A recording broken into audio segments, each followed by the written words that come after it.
Hello दोस्तों, आपका agriculture study week में स्वागत है। तो आज हम इस वीडियो में बात करने वाले हैं आपके एग्रीकल्चर का प्रैक्टिस सेट नंबर, जो आपका यहाँ पर कौन सा है 25 प्रैक्टिस सेट नंबर है ये। और इस में जो हम बात करेंगे आपके जो अब तक एग्रीकल्चर के जो भी आपके क्वेश्चन पूछे गए हैं, जो आपके यूपी ट्रिपल एससी है इसमें 65 नंबर का जो आपका एग्रीकल्चर का पोर्शन है, तो उसमें से जो आपके 65 नंबर पूछे जाएंगे। तो यहाँ पर हम एग्रीकल्चर के क्वेश्चनों की बात करेंगे जो आपके अब तक जो है एग्ज़ाम में पूछे हुए क्वेश्चन हैं, या आपके जो अब तक जितने भी एग्ज़ाम हुए हैं आपके एग्रीकल्चर से संबंधित, वो सारे क्वेश्चन जो है आपके ये प्रीवियस क्वेश्चन पेपर हैं जो हम यहाँ पर कराने वाले हैं। तो फिर यहाँ देर न करते हुए हम इस वीडियो को करते हैं शुरू।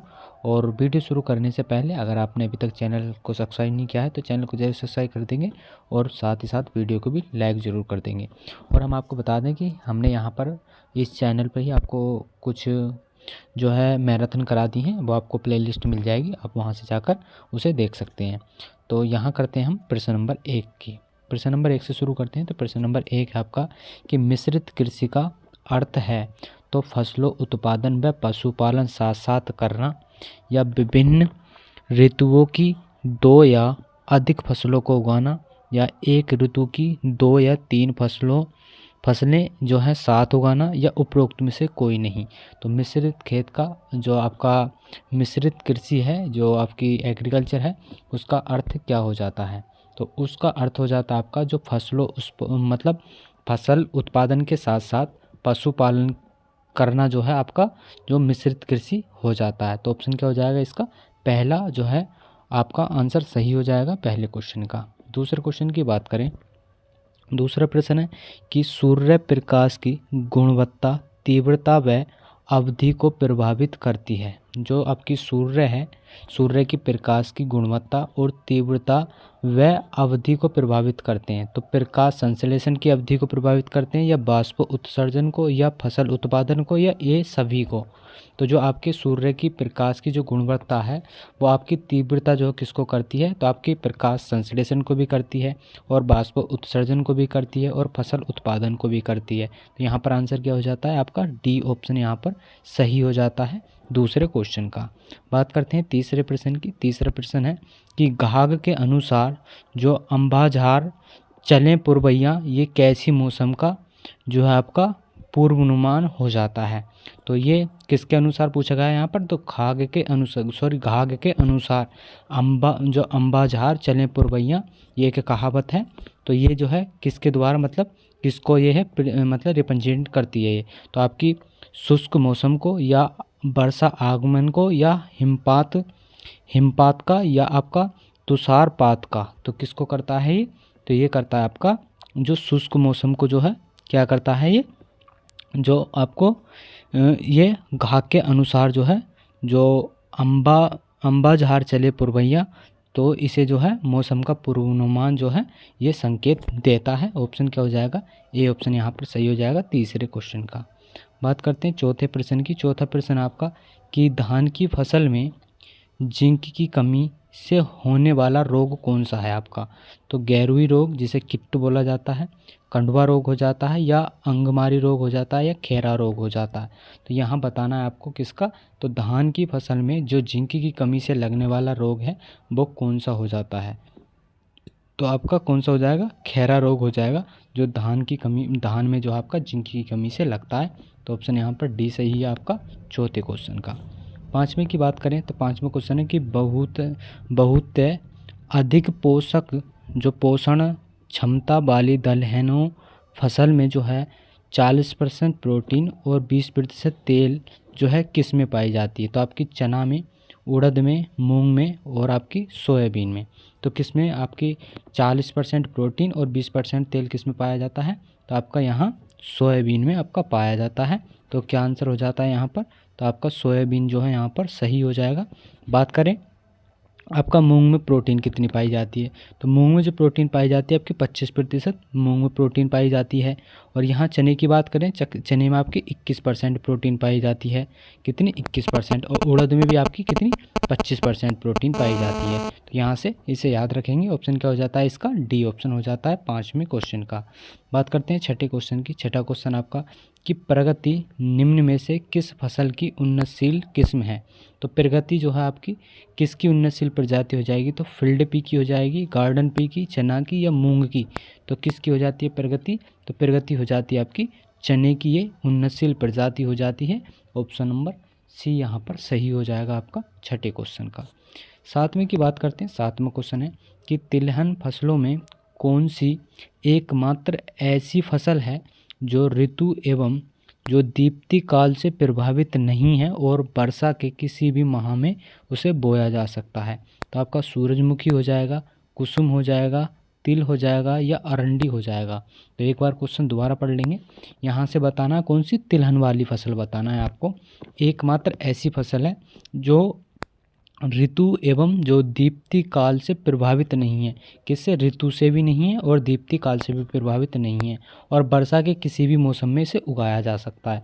तो कौन सी आपकी फसल हो जाएगी आपकी। तो आपको नीचे 4 ऑप्शन दिए हुए हैं, जल्दी आंसर इसका बताएंगे वो कौन सी फसल हो जाएगी। तो वो आपकी फसल हो जाती है कौन सी, तो वो आपकी सूरजमुखी जो है वे ये एक ऐसी फसल है जिसको दीप्ति काल से कोई मतलब नहीं रहता, मतलब प्रभावित नहीं करती है, और इसे किसी भी मौसम में उगाया जा सकता है। ऑप्शन यहाँ पर ए सही हो जाएगा 7वें क्वेश्चन का। बात करते हैं 8वां क्वेश्चन। 8वां की गाय की दुईकाजी नस्ल है। तो साहिवाल हो जाएगी, सिंधी हो जाएगी, देवनी हो जाएगी या हरियाणा हो जाएगी। तो आपकी कौन सी बतानी है, दुईकाजी नस्ल बतानी है। कौन सी हो जाती है दुईकाजी नस्ल, तो दुईकाजी नस्ल कौन सी हो जाएगी, तो आपकी हरियाणा जो होती है, जो सॉरी यहाँ पर अंडी कर दी हमने, तो यहाँ पर 8 क्वेश्चन की बात कर रहे हैं। तो हरियाणा जो गाय है आपकी कैसी हो जाती है, ये आपकी दुईकाजी नस्ल हो जाती है। साहिवाल की बात करते हैं, साहिवाल आपकी दुधारू नस्ल हो जाती है। कैसी, दुधारू नस्ल हो जाती है। तो 8वें का ऑप्शन क्या है, तो यहाँ पर डी सही है आपका। 9वें क्वेश्चन की बात करते हैं। 9वां क्वेश्चन आपका निम्न में से कौन सी गाय की संकर नस्ल है। तो जर्सी की, ब्राउन स्विस की, करनाल स्विस की या होलेस्टीन फ्रीज की। तो संकर नस्ल बतानी है आपकी, कौन सी हो जाएगी यहाँ पर, तो संकर नस्ल हो जाती है आपकी यहाँ पर करण जो आपकी स्विस है, ये आपकी कैसी हो जाती है, तो ये आपकी संकर नस्ल हो जाती है। ऑप्शन नंबर यहाँ सी आपका सही हो जाता है। बात करते हैं 10 क्वेश्चन की। 10 क्वेश्चन आपका कि भैंस की कौन सी नस्ल अधिकतम बसा वाला दूध देती है। तो कौन सी आपकी भैंस की नस्ल है जो अधिकतम बसा वाली जो है दूध देती है। तो आपकी मुर्रा हो जाती है, भदावरी हो जाती है, मैसाना हो जाती है, जफराबादी हो जाती है। तो कौन सी हो जाएगी आपकी, तो यहाँ पर हो जाती है जो आपकी भदावरी नस्ल है। ये भैंस की नस्ल सबसे अधिक जो है इसके दूध में बसा की मात्रा होती है, और कितनी होती है, तो 13% इसमें बसा की मात्रा जो है पाई जाती है। तो यहाँ पर ऑप्शन क्या हो जाएगा, तो बी ऑप्शन हो जाता है 10वें क्वेश्चन का सही। बात करते हैं 11वें प्रश्न की। तो 11वां प्रश्न है कि अभी खरीदी गई गाय अच्छी दूध उत्पादन सिद्ध होगी यदि किसके कारण होगी। तो उसकी पतली त्वचा और कोणकृति बनावट हो तब होगी, या सुविकसित मुलायम और अधिक क्षमता का ऐन हो तब होगी अच्छी दूध वाली नस्ल आपकी, या अधिक टेढ़ी मेढ़ी उभरी हुई दुग्धस्राएं हों तब होगी, या उपरोक्त सभी। तो यहाँ पर उपरोक्त सभी आंसर सही हो जाएगा। ये सारे लक्षण होंगे गाय के, तभी ही आपकी कैसी अच्छी दूध उत्पादन वाली सिद्ध होगी आपकी खरीदी हुई गाय। तो ऑप्शन यहाँ डी सही हो जाता है 11वें क्वेश्चन का। बात करते हैं 12वें क्वेश्चन की। 12वां क्वेश्चन आपका कि गाय के निर्वाह के लिए 1000 किलोग्राम बाहर पर जो है पाचनशील जो क्रूड प्रोटीन की जो है कितनी मात्रा दी जाती है। तो 0.7 किलोग्राम, 1.40 किलोग्राम या 2.10 किलोग्राम या 2.80 किलोग्राम। तो कितनी दी जाती है, तो 1000 शरीर बाहर पर दी जाती है। तो निर्वाह के लिए तो कितनी दिया जाता है, तो 0.7 किलोग्राम जो है उसे क्रूड प्रोटीन की जो है पाच्य के रूप में दी जाती है। ऑप्शन ए यहाँ पर सही हो जाता है 12 क्वेश्चन का।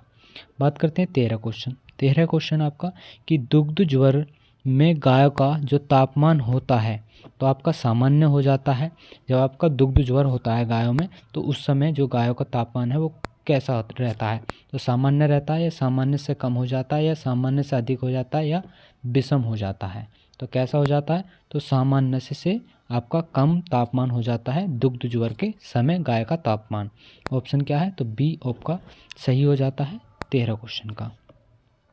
14 की बात करें, अफरा रोग संबंधित है तो आपका र्यूमेन में आपकी गैस इकट्ठी होने से, या अधिक भोजन करने से, या अधिक पानी पीने से, या जीवाणु संक्रमण से। तो अफरा रोग किससे संबंधित हो जाता है?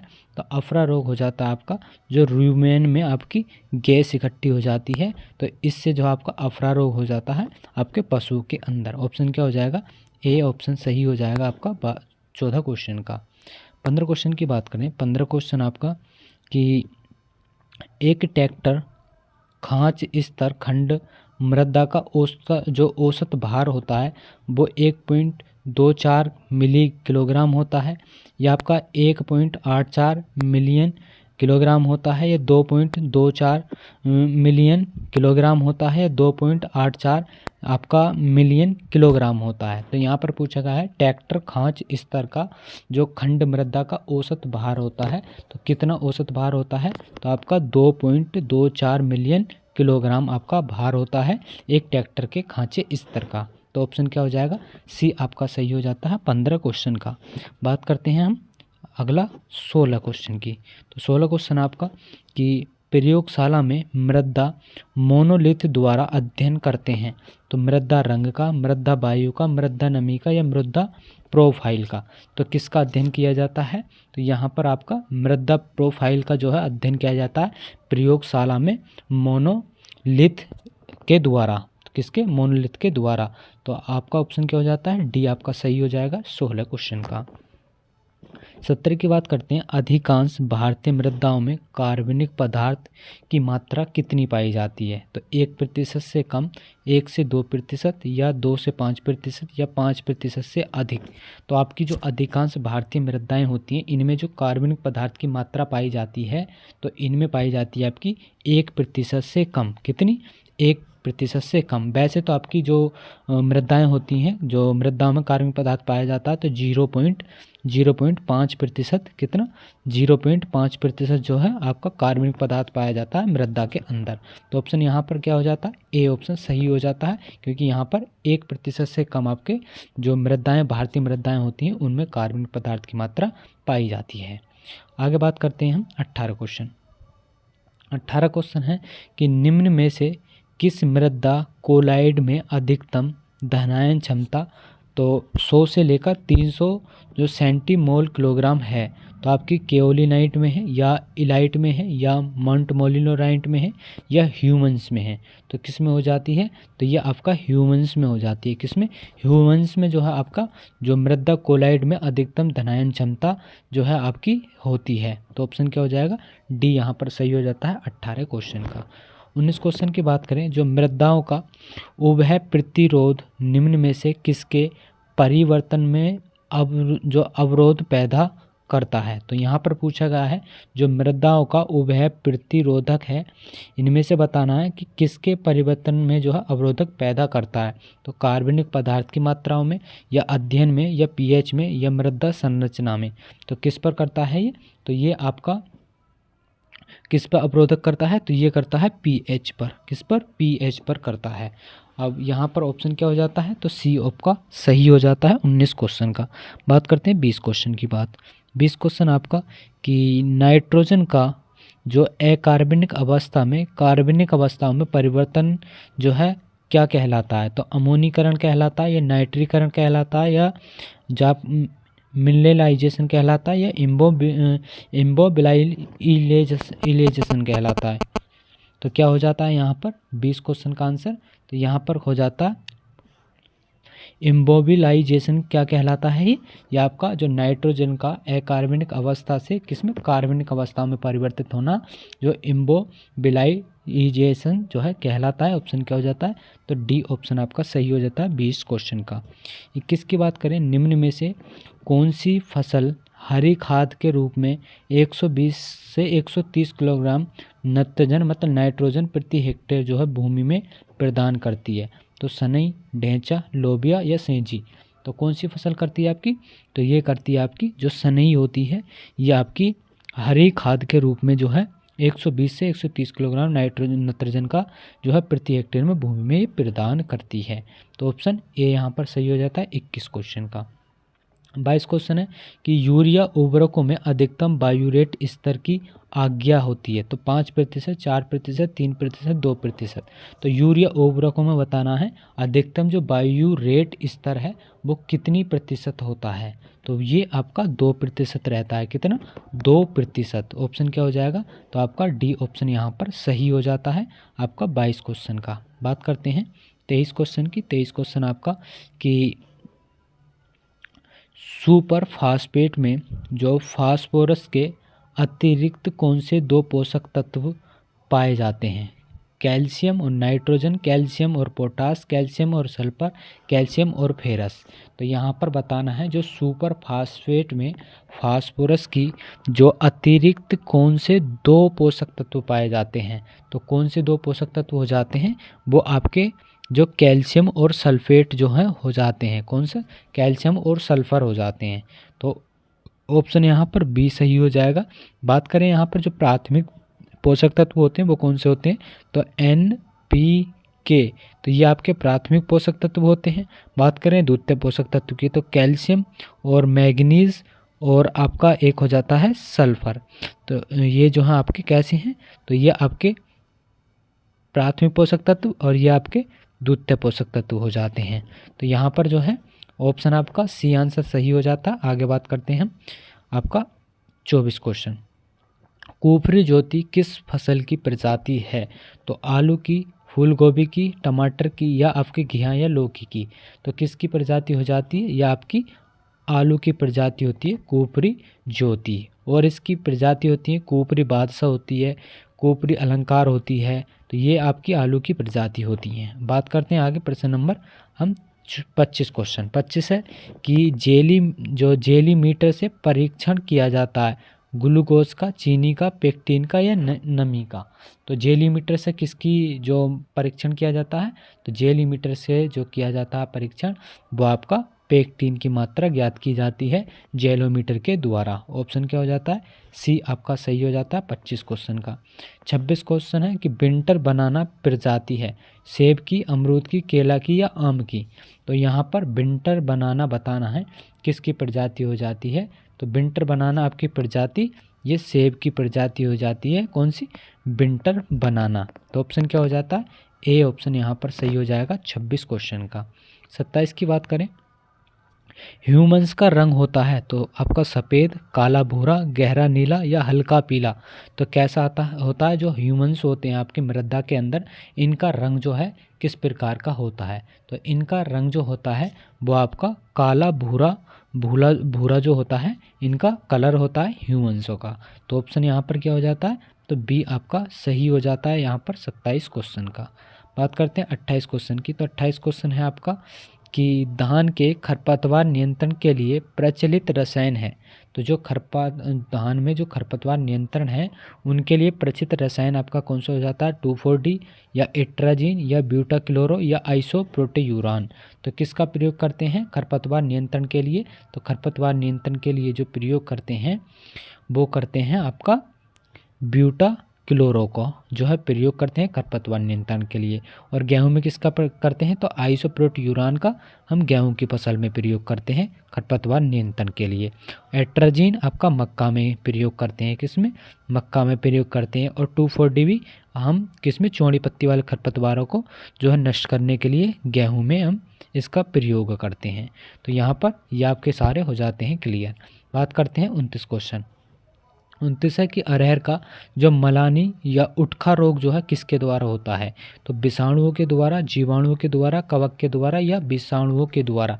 तो अरहर का मलानी बिंदु किसके द्वारा होता है, तो ये आपका जो है किसके द्वारा होता है, तो ये आपका कवक के द्वारा जो है ये आपका रोग होता है जो मलानी या उकठा रोग होता है अरहर के अंदर। ऑप्शन क्या है आपका, सी ऑप्शन सही हो जाता है 29 का। 30 क्वेश्चन की बात करें, पायरिल्ला कीट है, पायरिल्ला कीट है तो किस फसल का हो जाता है? गेहूं का, धान का, गन्ना का या बाजरा का? तो पायरेला किसका हो जाता है? तो पायरेला किस फसल में लगता है? तो आपका जो पायरेला लगता है वो आपका गन्ने की फसल में लगता है। ये गन्ने की फसल को नुकसान पहुंचाता है, जो पायरेला कीट होता है। ऑप्शन यहाँ पर जो है सी आपका सही हो जाता है 30 क्वेश्चन का। बात करते हैं 31 क्वेश्चन। 31 क्वेश्चन की वैशाली प्रजाति है तो आपकी बैंगन की, टमाटर की या आलू की या फूल गोभी की? तो वैशाली किसकी प्रजाति हो जाती है? तो वैशाली प्रजाति आपकी तो बैंगन की वैशाली प्रजाति हो जाती है। तो ऑप्शन यहाँ पर 31 का ए ऑप्शन सही है। आगे बात करते हैं 32 क्वेश्चन की। 32 क्वेश्चन आपका कि बीज उपचार हेतु प्रचलित रसायन कौन सा हो जाता है? तो 2,4-D आपका ब्यूटाक्लोरो, कैप्टान या उपरोक्त में से कोई नहीं। तो बीज उपचार के लिए आपका 2,4-D का तो प्रयोग नहीं करते हैं, ब्यूटाक्लोरो का भी नहीं करते हैं। तो यहाँ पर क्या आंसर हो जाएगा आपका? तो कैप्टान का प्रयोग करते हैं बीज उपचार के लिए आपका। तो ऑप्शन क्या हो जाता है आपका? तो सी ऑप्शन आपका सही हो जाता है 22 क्वेश्चन का। बात करते हैं 23 क्वेश्चन की। तो 23 क्वेश्चन आपका 33 क्वेश्चन की बात करेंगे। तो 33 आपका कि गन्ने में जो शीर्ष वेधक कीट की रोकथाम करते हैं। तो आपका जो गन्ने में शीर्ष वेधक कीट लगता है, इसकी रोकथाम के लिए जो है हम किसका प्रयोग करेंगे? तो एग्रोसीन GN का या केरेथेन का या इंडोसल्फान 35 EC का या उपरोक्त में से किसी का नहीं। तो किसका प्रयोग करते हैं? तो इसमें हम करते हैं जो आपके गन्ने में जो शीर्ष वेधक कीट लगा हुआ होता है, तो इसके लिए एंडोसल्फान 35 EC का हम प्रयोग करते हैं। तो ऑप्शन क्या हो जाता है? तो सी ऑप्शन सही हो जाएगा आपका 33 क्वेश्चन का। 34 की बात करें। 34 आपका कि बाष्प उत्सर्जन की क्रिया होती है जड़ में, तना में, पत्ती में या फलों में? तो बाष्प उत्सर्जन की जो क्रिया होती है वो किस में होती है? तो ये आपकी क्रिया होती है पत्तियों के अंदर, जो है आपकी बाष्प उत्सर्जन की क्रिया होती है। तो ऑप्शन क्या हो जाता है? सी आपका सही हो जाता है 34 क्वेश्चन का। 35 की बात करें तो 35 है कि श्वसन की प्रक्रिया में जो चौथे दिन में गैस अवशोषित होती है, तो ऑक्सीजन, कार्बन डाइऑक्साइड या नाइट्रोजन या कार्बन मोनोऑक्साइड? तो कौन सी गैस जो आपकी अवशोषित होती है? तो ये जो अवशोषित होती है वो आपकी क्या हो जाती है? ऑक्सीजन जो है आपकी अवशोषित होती है, जो श्वसन की प्रक्रिया में चौथे दिन में जो है ये गैस अवशोषित होती है। ऑप्शन ए यहाँ पर 35 का सही हो जाता है। बात करते हैं 36 क्वेश्चन। 36 क्वेश्चन है कि फसल चक्र सहायक है तो उर्वरता बढ़ाने में या पैदावार बढ़ाने में या रोग नियंत्रण के लिए उपरोक्त सभी? तो यहाँ पर आंसर क्या हो जाएगा? उपरोक्त सभी के लिए फसल चक्र सहायक हो जाती है। ऑप्शन यहाँ पर डी सही हो जाता है 36 क्वेश्चन का। 37 क्वेश्चन की बात करते हैं। तो 37 क्वेश्चन आपका कि जो पर्पल ब्लॉच एक भयंकर रोग है, कौन सा? जो पर्पल ब्लॉच एक भयंकर रोग है, तो किसका है? टमाटर का, प्याज का, आलू का, फूल गोभी का? तो किसका रोग हो जाता है ये एक भयंकर? तो यहाँ पर कौन सा हो जाएगा आपका? 37 का आंसर जल्दी बताएंगे आप क्या हो जाएगा? तो पर्पल ब्लॉच किसका हो जाता है? तो ये आपका प्याज का एक भयंकर रोग हो जाता है। ऑप्शन बी यहाँ पर सही हो जाता है 37 क्वेश्चन का। 38 क्वेश्चन की बात करें। 38 क्वेश्चन है कि फूल गोभी में जो बटनिंग किसकी कमी से जो है होती है? तो फूल गोभी में जो बटनिंग होती है वो किसकी कमी के कारण होती है?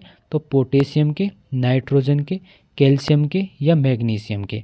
तो किसके कारण होती है फूल गोभी में जो बटनिंग होती है वो आपकी?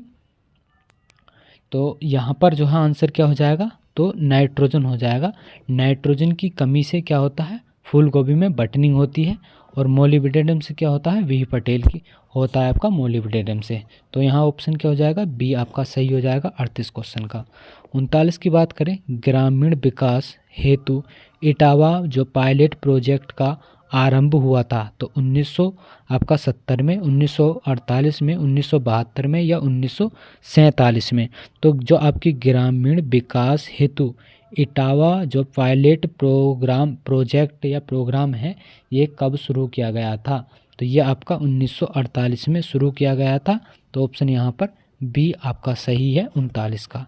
40 क्वेश्चन की बात करें। नक्शा को जाना जाता है, सजरा के रूप में या केवट के रूप में या जोत बही के रूप में या उपरोक्त में से कोई नहीं हो जाता है। तो 40 का ऑप्शन क्या हो जाता है यहाँ पर, तो ए ऑप्शन सही हो जाएगा, क्योंकि जो नक्शा होता है उसको सजरा के रूप में जाना जाता है। ऑप्शन ए यहाँ पर सही हो जाता है 40 क्वेश्चन का। बात करते हैं 41 क्वेश्चन। 41 क्वेश्चन है कि आम का जो कोकिल्या रोग है किसके प्रभाव से होता है।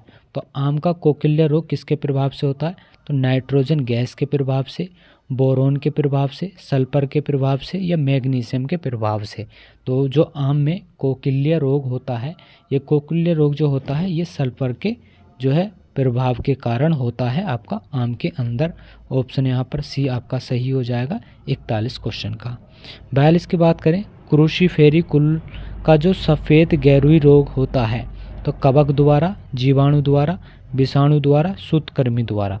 जो क्रूसीफेरी कुल होता है इसमें जो सफ़ेद गेरुई रोग लगता है वो किसके द्वारा लगता है, तो वो किसके द्वारा लगता है, तो वो कवक के द्वारा जो है आपका क्रूसीफेरी कुल के अंदर सफ़ेद गेरुई रोग लगता है। तो यहाँ ऑप्शन ए आपका सही हो जाता है 42 क्वेश्चन का। बात करें 43 क्वेश्चन। 43 की अंगूर लता किस फसल की किस्म है, तो आपकी आलू की, टमाटर की या फूल गोभी की या प्याज की। तो अंगूर लता किसकी प्रजाति हो जाती है, तो ये आपकी टमाटर की प्रजाति हो जाती है अंगूर लता। ऑप्शन यहाँ पर बी आपका सही हो जाएगा 43 क्वेश्चन का। बात करते हैं 44 क्वेश्चन की। 44 क्वेश्चन है कि इलाहाबाद सफ़ेदा किसकी किस्म है आपकी, पपीते की, नींबू की, अमरूद की या आम की। तो इसका आंसर तो आपको सबको पता होगा कि 44 का आंसर क्या होगा, और इस 44 क्वेश्चन का आंसर जो आपको जो है कमेंट बॉक्स में बताना है। ये आपको होमवर्क देते हैं हम इस सवाल को कि इलाहाबाद सफ़ेदा किसकी प्रजाति है, तो इसे कमेंट में आप बताएंगे कि क्या आंसर हो जाएगा इसका। 45 क्वेश्चन है कि पपीते की तना तथा जड़ विगलन बीमारी होती है, तो कवक के द्वारा, जीवाणु के द्वारा, विषाणु के द्वारा या सूत्रकृमि के द्वारा। तो जो पपीते का तना और जड़ जो सड़ जाती हैं वो किसके कारण सड़ती हैं, तो वो कवक के द्वारा जो है सड़ना शुरू हो जाती हैं। ऑप्शन ए सही हो जाता है 45 का। 46 क्वेश्चन है कि गलगल की एक प्रजाति है, आम की, अमरूद की, नींबू की या पपीते की। तो किसकी प्रजाति हो जाती है, तो ये आपकी नींबू की प्रजाति हो जाती है। कौन सी, गलगल, ये आपकी नींबू की प्रजाति है। तो यहाँ पर ऑप्शन क्या हो जाएगा, सी ऑप्शन आपका सही हो जाता है 46 क्वेश्चन का। तो यहाँ पर जो है हमने आपको इस वीडियो में सिर्फ हमने 46 क्वेश्चन कराए हैं, और ये 46 क्वेश्चन आपके इम्पोर्टेंट क्वेश्चन हैं। तो अगर ये आपको पसंद आ रही हो तो वीडियो इसे लाइक ज़रूर कर देंगे और इस वीडियो को शेयर ज़रूर करते रहें। तो यहाँ पर हम आपको एक पॉइंट और बताने वाले हैं जो आपके 5 मिनट का होगा। इसमें जो आपके जो जितनी भी फसल हैं, क्रॉप हैं, उनमें जो रोग लगते हैं, वो जो रोग के कारक हैं उन कारकों की हम यहाँ पर बात करेंगे। तो उन कारकों को हम यहाँ पर देख लेते हैं। तो आप इस वीडियो को इतने शेयर कर देंगे तो उन हम कारकों की यहाँ बात करेंगे। तो उन कारकों को देखते हैं। बात करते हैं, आपके एक तरफ रोग हो जाते हैं, दूसरी तरफ कवक हो जाते हैं। जैसे आपका हो जाता है गेहूं का टुंडू रोग, जो एग्ज़ामों में यहाँ से जो है आपका क्वेश्चन पूछा ही जाता है। तो आप इसे एक बार अच्छी तरीके से रिपीट कर देंगे और इसका PDF हम आपको टेलीग्राम चैनल पर डाल देंगे, तो वहाँ से आप इसे जो है देख लेंगे। तो गेहूं का टुंडू रोग किसके द्वारा होता है, तो कोरिनोबैक्टीरियम इंडोबायोटिकम के द्वारा जो है आपका गेहूं का टुंडू रोग होता है। किसके, कोरिनोबैक्टीरियम और इंकोबायोटिकम, इसके द्वारा आपका कवक का जो है ये होता है। तो ये कवक का नाम हो जाता है आपका, और ये इधर रोग हो जाते हैं। बात करते हैं धान का अंगमारी रोग। तो धान का अंगमारी रोग, इसका कवक क्या होता है, तो जेंथोमोनास ओराइजीन आपका ये धान का अंगमारी रोग का कवक हो जाता है। और अगला है आपका धान का जो भूरी पर्ण चित्ती रोग होता है, तो यह हो जाता है आपका हेलिमेंथोस्पोरियम ओराइज के द्वारा। किसके, तो यहाँ से आप याद रख सकते हैं ओराइजी और ओराइजी। तो आपका धान का वैज्ञानिक नाम होता है, तो आपका क्या हो जाता है धान का वैज्ञानिक नाम ओराइजा सेटाइवा। तो यहाँ से आप इन्हें याद रख सकते हैं कि धान का अंगमारी रोग तो जेंथोमोनास ओराइजी, और धान का भूरी जो पर्णचित्ती रोग है वो हेलमिंथियो स्पोरियम ओराइजी के द्वारा होता है। अब अरहर का मलानी बिंदु की बात करते हैं, तो मलानी बिंदु जो फ्यूजेरियम उगडम के द्वारा होता है, किसके?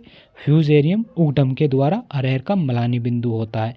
अब गन्ने का लाल सड़न की बात करते हैं, एग्ज़ाम में जो है पूछा जाता है ये बहुत, जो आपका गन्ने का लाल सड़न है वो किसके द्वारा होता है?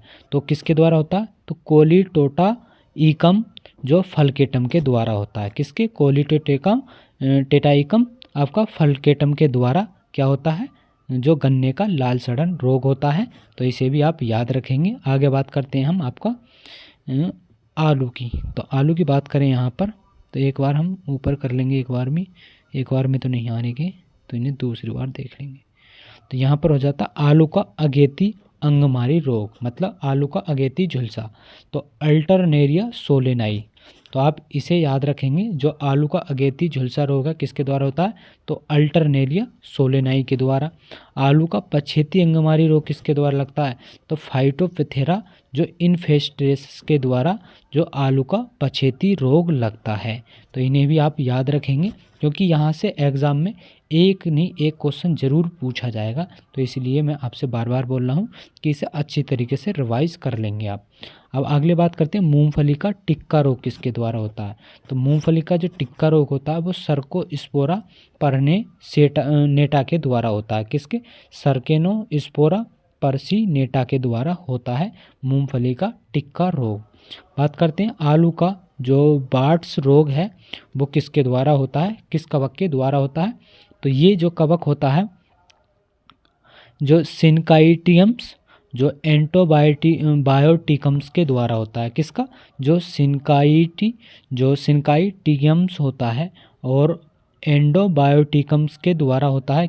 कौन सा? आलू का वाट्स रोग। बात करते हैं अगले गेहूं का काला किट रोग, तो पक्सिनिया ग्रेमिनी टेट्रिसाइड। तो इसे याद रखेंगे, गेहूं का जो वैज्ञानिक नाम होता है वो टेट्रिकम एस्टिवम होता है, तो इसे टेट्रिसाई के नाम से इसे याद रखते हैं। तो पक्सिनिया ग्रेमिनिया जो आपके टेट्रिसाइड के द्वारा गेहूं का काला किट रोग होता है। और गेहूं का जो स्मेंट कंठ रोग होता है वो किसके द्वारा होता है? तो अस्टिलेगो न्यूडा टेट्रिसाइड। कौन सा? अस्टिलेगो न्यूडा टेट्रिसाइड किसके द्वारा होता है? तो ये गेहूं का स्मस्ट जो कंठ रोग होता है इसके द्वारा जो है जो कवक होता है वो अस्टिलागो न्यूडा टेट्रिसाइड होता है। आगे बात करते हैं हम अगले कुछ जो इम्पोर्टेंट हैं। आपका बाजरे की बात करें, बाजरे का जो ग्रीन ईयर रोग है, तो जो बाजरे की हरित बाली रोग है वो किसके द्वारा होता है? स्क्लेरोस्पोरा ग्रेमिनिकोला। कौन सा? स्क्लेरोस्पोरा ग्रेमिनिकोला के द्वारा। बाजरे का जो इरगट रोग है, अर्गट रोग, वो किसके द्वारा होता है? तो ये क्लेवीसेपस माइक्रोसेफेला के द्वारा होता है। और बाजरे का जो स्मस्ट रोग है वो किसके द्वारा होता है? तो टोलियो जो स्पोरिलम के द्वारा। किसके? टोलियो स्पोरिलम के द्वारा बाजरे का स्मस्ट रोग होता है। अगला है आपका अरहर का झुलसा रोग। तो एग्जाम में यहाँ से ज़रूर आते हैं क्वेश्चन। तो आपका अरहर का झुलसा रोग तो फ्यूजेरियम ऑक्सीस्पोरियम के द्वारा। किसके? फ्यूजेरियम ऑक्सीस्पोरियम के द्वारा अरहर का झुलसा रोग होता है। और अगला है आपका धनिये का जो स्टेम गॉल रोग होता है वो किसके द्वारा होता है? तो पोटोमाइसीज मैक्रोस्पाइरम। कौन सा? जो आपका हो जाता है, तो ये हो जाता है प्रोटोमाइसीज आपका मैक्रोस्पाइरम के द्वारा जो आपका धनिये का जो है स्टेम जो काला रोग हो जाता है। तो यहाँ से जो है आपका एक क्वेश्चन ज़रूर पूछा जाएगा। तो ये आपको अगर समझ में आ गया हो तो इसे, अगर नहीं आया हो तो इसे दोबारा आप देख लेंगे एक बार रिवाइज कर। अब यहाँ से हम बता दें इंपॉर्टेंट कौन कौन से हैं। तो आपका एक ग्रीन वाली रोग और गेहूँ का जो काला किट हो जाता है, और एक आपका बाजरे का जो हो जाता है, कौन सा? जो एक अरहर का झुलसा रोग हो जाता है। और आपके आलू के जो झुलसा रोग हैं ये भी बहुत इंपॉर्टेंट हो जाते हैं, क्योंकि यहाँ से एग्जाम में क्वेश्चन बनते हैं। तो आपका आलू का कौन सा? अगेती और पलछेती और लाल सड़न। और आपका कौन सा हो जाता है? धान का भूरी जो ये जो है एग्ज़ाम में क्वेश्चन यहाँ से बनते हैं। तो ये वीडियो अगर आपको पसंद आई हो तो इस वीडियो को लाइक ज़रूर कर देंगे। जिन्होंने अभी तक चैनल को सब्सक्राइब नहीं किया है तो चैनल को भी साथ ही साथ सब्सक्राइब ज़रूर कर लेंगे। तो फिर इसी तरह से हम मिलेंगे अपनी आने वाली नेक्स्ट वीडियो में। जब तक के लिए जय हिंद, जय भारत।